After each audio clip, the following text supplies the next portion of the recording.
Grammar और spoken English के लिए आज ही सब्सक्राइब करें। नमस्कार और द डीप डाइव में आपका स्वागत है। नमस्कार। आज हमारे पास जो स्रोत है वो अंग्रेजी व्याकरण की एक किताब का सिर्फ एक पन्ना है। अब व्याकरण का नाम सुनते ही ज्यादातर लोगों को लगता है कि नींद आने वाली है। हाँ बिल्कुल, लेकिन ये पन्ना ये एक पहेली की तरह है। ये अंग्रेजी भाषा की एक ऐसी चीज के बारे में है जो मुझे हमेशा से थोड़ी अजीब लगी है। समय बताने का एक खास तरीका जिसे प्रेजेंट परफेक्ट टेंस कहते हैं। हाँ, और ये एक ऐसा एरिया है जहाँ बहुत लोग अटकते हैं। ऐसा लगता है कि इसके नियम बेवजह पेचीदा हैं। बिल्कुल, और यही हमारी आज की पहेली है। ये नियम इतने खास क्यों हैं? क्या इनके पीछे कोई गहरा तर्क छिपा है? चलिए आज जासूस बनकर इस एक पन्ने के सुरागों से इस रहस्य को सुलझाने की कोशिश करते हैं। जरूर। तो हमारे पास पहला सुराग है डैन और जेनी की एक तस्वीर। दोनों मुस्कुरा रहे हैं, अपनी शादी की 20वीं सालगिरह मना रहे हैं। अब मैं कह सकता हूं दे आर मैरिड, वे शादीशुदा हैं। सीधी सी बात। लेकिन स्रोत कहता है कि ज्यादातर लोग कहेंगे they have been married for 20 years, वे 20 साल से शादीशुदा हैं।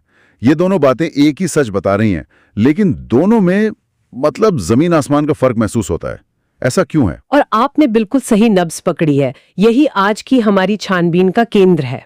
दे आर मैरिड एक तस्वीर की तरह है, एक स्नैपशॉट जो हमें बस अभी का हाल बताता है। बस अभी का? हाँ, लेकिन they have been married for 20 years एक पूरी फिल्म की तरह है। ये हमें सिर्फ अभी नहीं दिखाता, बल्कि ये अतीत के 20 सालों को समेटकर वर्तमान के उस पल से जोड़ देता है। ये एक पुल है जो तब से लेकर अब तक फैला हुआ है। एक पुल, ये अच्छा तरीका है इसे समझने का। तो प्रेजेंट परफेक्ट सिर्फ ये नहीं बताता कि क्या है, बल्कि ये भी बताता है कि कब से है और अब तक है। बिल्कुल। स्रोत में एक और उदाहरण है, bill is in hospital. Bill अस्पताल में है। ये उसकी लोकेशन का एक जीपीएस कोऑर्डिनेट जैसा है ना? बिल्कुल। लेकिन जैसे ही हम कहते हैं he has been in hospital since Monday, तो ये सिर्फ एक लोकेशन नहीं रह जाती। अच्छा। ये एक कहानी बन जाती है। हमें पता चलता है कि ये सिलसिला सोमवार को शुरू हुआ था और अभी भी जब हम बात कर रहे हैं तब भी जारी है। स्रोत में जो छोटी सी टाइमलाइन है ना, पास्ट से नाउ तक की, जी, ये टेंस उस पूरी रेखा को एक साथ कवर करता है। मुझे ये बात दिलचस्प लग रही है। तो ये सिर्फ एक व्याकरण का नियम नहीं है, बल्कि इस समय को देखने का एक नजरिया है। जी, हम वर्तमान को अतीत से अलग करके नहीं देख रहे हैं, बल्कि उसे अतीत के एक विस्तार के रूप में देख रहे हैं। जैसे एक और उदाहरण है, do you know each other. ये एक बंद दरवाजे जैसा सवाल है, जवाब हाँ या ना में होगा। सही बात है। और have you known each other for a long time. ये उस दरवाजे को खोलकर अंदर के पूरे कमरे को देखने जैसा है। वाह, ये रिश्ते की गहराई, उसकी अवधि को जानना चाहता है। ये दिखाता है कि भाषा सिर्फ तथ्यों का आदान प्रदान नहीं करती, वो अनुभवों के आयामों को भी पकड़ती है। आकर्षक बात यह है कि भाषा कैसे हमारी सोच को आकार देती है और हमारी सोच भाषा को। ठीक है, तो पहला सुराग हमें ये बताता है कि प्रेजेंट परफेक्ट अतीत और वर्तमान के बीच एक पुल है जो किसी सिचुएशन की ड्यूरेशन पर जोर देता है। बिल्कुल, लेकिन यहाँ कहानी और पेचीदा हो जाती है।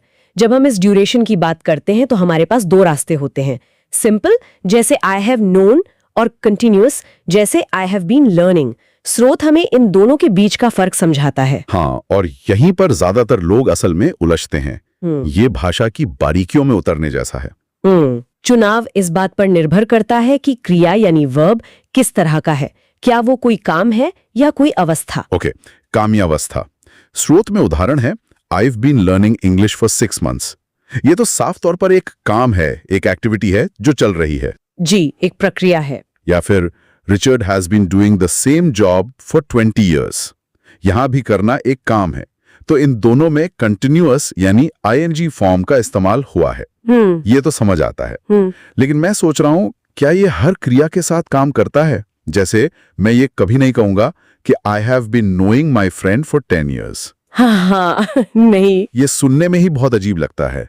ऐसा क्यों है? ये एक बेहतरीन सवाल है, क्योंकि ये सीधा उस मुख्य अंतर पर चोट करता है। लर्न यानी सीखना या डू यानी करना, ये ऐसे काम है जिनमें एक प्रक्रिया शामिल है। आप कोशिश करते हैं, आप मेहनत करते हैं, आप समय लगाते हैं। हाँ, इन्हें एक्शन वर्ब्स कहते हैं। जब हम पूछते हैं हाउ लॉन्ग, तो इन एक्शन वाली क्रियाओं के साथ कंटिन्यूअस फॉर्म का इस्तेमाल करना ज्यादा स्वाभाविक लगता है, क्योंकि ये उस प्रक्रिया के जारी रहने पर जोर देता है। लेकिन नो के साथ ऐसा क्यों नहीं है? मैं अपने दोस्त को जानने की कोई प्रक्रिया थोड़ी कर रहा हूँ, मैं तो बस उसे जानता हूँ। बिल्कुल सही, आपने खुद ही जवाब दे दिया। नो लाइक बिलीव ये अवस्थाएं हैं, स्टेट्स हैं। अच्छा, ये कोई काम नहीं है जो आप कर रहे हैं, ये ऐसी स्थितियां हैं जिनमें आप हैं। आप किसी को जानते हैं, ये एक दिमागी अवस्था है, इसीलिए इन्हें स्टेट वर्ब्स कहा जाता है। और स्रोत का नियम साफ है, अवस्था बताने वाली क्रियाओं का इस्तेमाल आमतौर पर कंटिन्यूअस रूप में नहीं होता। ये सिर्फ एक नियम नहीं है, ये इस बात को दिखाता है कि हमारा दिमाग इन दो तरह की चीजों को कैसे अलग अलग समझता है, एक जो हम करते हैं और एक जो हम होते हैं। तो ये सिर्फ व्याकरण नहीं, ये मनोविज्ञान भी है। भाषा हमारे दिमागी ढांचे को दिखा रही है। स्रोत में एक और अच्छा उदाहरण है, I have had a pain in my stomach all day. हाँ, यहां हैव का मतलब होना या पास होना है। दर्द का होना एक अवस्था है। आप ये नहीं कहेंगे I have been having a pain. जी, हालांकि कुछ मामलों में जैसे I have been having a lot of meetings, वहां हैव का मतलब अनुभव करना होता है, जो एक एक्शन है, लेकिन दर्द के संदर्भ में ये एक अवस्था है। तो मूल सिद्धांत ये हुआ कि अगर क्रिया एक सक्रिय प्रक्रिया है तो कंटिन्यूअस यानी हैव बीन डूइंग का प्रयोग करें, और अगर ये एक स्थिर अवस्था है तो सिंपल यानी हैव नोन का प्रयोग करें। ठीक है, तो एक्शन वर्ब के साथ कंटिन्यूअस और स्टेट वर्ब के साथ सिंपल, ये अब तक का सबसे साफ नियम लग रहा है। लेकिन मुझे याद है स्रोत में लिव और वर्क जैसे शब्दों के बारे में भी कुछ था। वो तो एक्शन जैसे भी लगते हैं और अवस्था जैसे भी। हाँ, वहां क्या होता है? क्या भाषा वहां आकर हार मान लेती है? हार नहीं मानती, बल्कि ज्यादा लचीली हो जाती है। लिल और वर्क जैसी क्रियाएं बहुत दिलचस्प हैं क्योंकि वे इस साफ सुथरे विभाजन के बीच में कहीं पड़ती हैं। अच्छा, आप रहने के काम में भी हैं, जैसे घर चलाना, किराया देना, और रहने की अवस्था में भी हैं। इसी तरह आप काम करने की प्रक्रिया में भी हैं और एक नौकरी में होने की अवस्था में भी। तो इसका मतलब है कि हम दोनों इस्तेमाल कर सकते हैं। स्रोत कहता है Julia has been living in Paris for a long time और Julia has lived in Paris for a long time, दोनों सही हैं? जी, दोनों सही हैं। लेकिन क्या इससे भ्रम नहीं पैदा होता? अगर दोनों सही हैं तो फिर नियम का क्या मतलब रह गया? क्या दोनों में कोई मामूली सा भी फर्क नहीं है? शायद एक ज्यादा अस्थायी लगता हो दूसरे से। आपने बहुत गहरी बात पूछी है।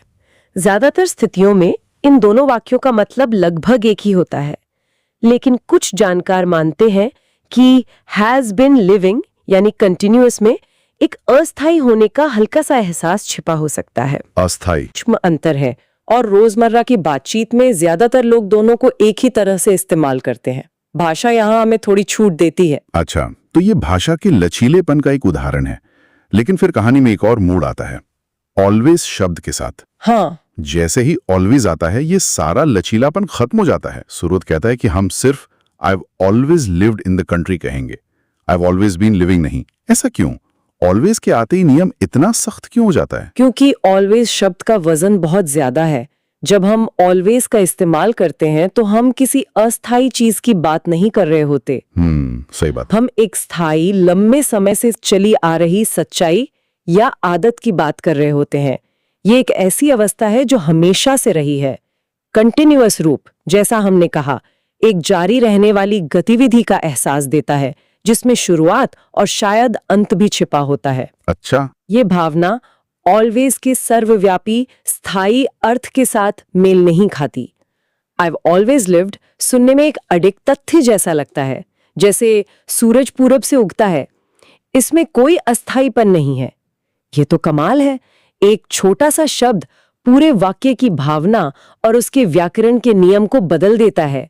अब हम अपनी जासूसी के आखिरी पड़ाव पर आते हैं, नकारात्मक वाक्य।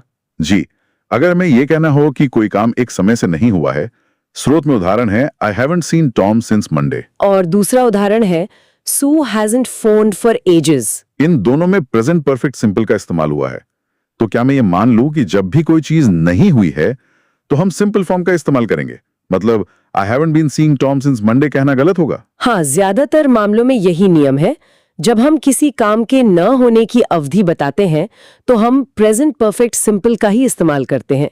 Haven't seen, haven't phoned, haven't eaten. और इसके पीछे का लॉजिक क्या है? इसके पीछे का तर्क ये है कि अगर कोई एक्शन हुआ ही नहीं तो वो कंटिन्यूअस कैसे हो सकता है? आप किसी ऐसी प्रक्रिया पर जोर नहीं दे सकते जो घटित ही नहीं हुई। सही बात है। इसलिए एक अवधि के दौरान किसी एक्शन की अनुपस्थिति को बताने के लिए सिंपल रूप सबसे सीधा और तार्किक तरीका है। और यहाँ सू हैरिसन फोन फॉर एजेस वाला उदाहरण मुझे बहुत पसंद है। सदियों से ये तो मैं भी अपने दोस्तों के लिए इस्तेमाल करता हूँ, भले ही सिर्फ 2 हफ्ते हुए हों। हम सब करते हैं। कमाल है कि कैसे हम व्याकरण को अपनी भावनाओं को जाहिर करने के लिए तोड़ मरोड़ देते हैं। बिल्कुल। और जैसा कि स्रोत में बताया गया है, इसका मतलब है the last time she phoned was ages अगो।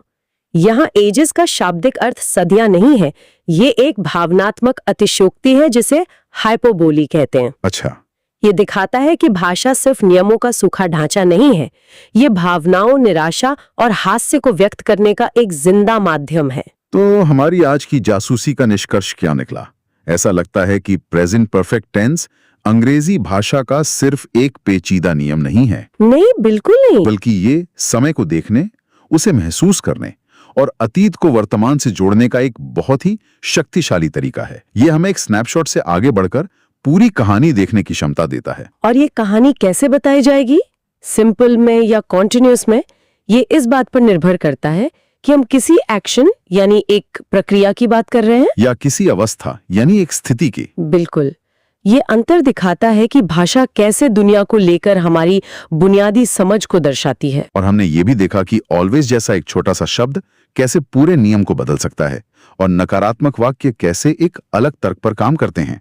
ये नियम सिर्फ परीक्षा में नंबर लाने के लिए नहीं है। हाँ, ये बहुत जरूरी है।